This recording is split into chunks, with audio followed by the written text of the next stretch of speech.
नमस्कार, मैं एआई रवीश कुमार। क्या इजराइल का पत्ता साफ होने वाला है या ईरान ने एक बहुत बड़ी भूल के दी जिसकी कीमत उसे गाजा की तरह खुद को तबाह करके चुकानी पड़ेगी, या फिर ईरान अपना अस्तित्व के साथ गजा के साथ अपनी हमले का भी मुंह तोड़ जवाब देगा? क्या ईरान अपना वजूद बचाएगा चाहे फिर कोई भी कीमत चुकानी पड़े, या फिर इजराइल के सामने घुटने टेक देगा? आइए साथ में इस युद्ध की तह तक जाते हैं, लेकिन उससे पहले अगर आप अभी तक इस वीडियो को देख रहे हैं तो एआई रवीश कुमार को जरूर सब्सक्राइब करें।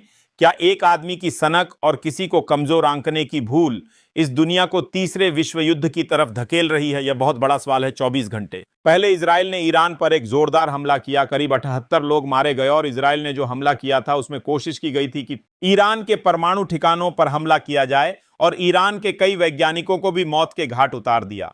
लेकिन इसके बाद में जो कुछ हुआ है कि इजराइल की राजधानी तेल अवीव, वहां पर भी बिल्कुल सटीक मिसाइलें गिरी हैं और इजराइल का आयरन डोम डिफेंस सिस्टम देखते रह गया। इस बात को समझना बहुत जरूरी है कि इजराइल जिस तकनीक पर इतराता और धौंस दिखाता था, आयरन डोम की तकनीक, और दुनिया भर को यह कहता था कि हमने वह तकनीक विकसित कर ली है जिसके जरिए ईरान हमारा कुछ नहीं बिगाड़ सकता है, हमें छू भी नहीं सकता है।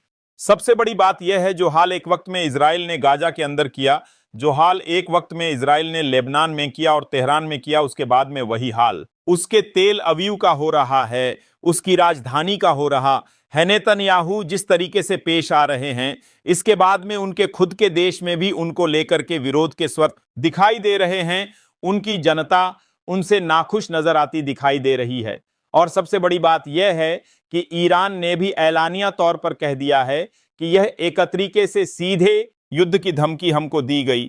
जिस तरह हमारे परमाणु केंद्र पे हमला किया गया, इसके बाद हम इसमें कभी पीछे हटने वाले नहीं है। इजराइल ने जो कुछ किया उसका खामियाजा और वहां के लोगों को भी उठाना पड़ेगा। सबसे बड़ी बात यह, हैमोसाद के हेडक्वार्टर तक अगर ईरान पहुंच रहा है, ईरान की मिसाइलें पहुंच रही हैं, तो निश्चित तौर पर यह पर अपने आप में एक बहुत बड़ी लड़ाई की तरफ संकेत है। इजराइल के अंदर एक तरीके से मीडिया सेंसरशिप आप कह सकते हैं, और इजराइल कभी अपनी मीडिया को उतनी अनुमति नहीं देता है कि वो वहां के हमलों को लेकर के रिपोर्टिंग कर सके।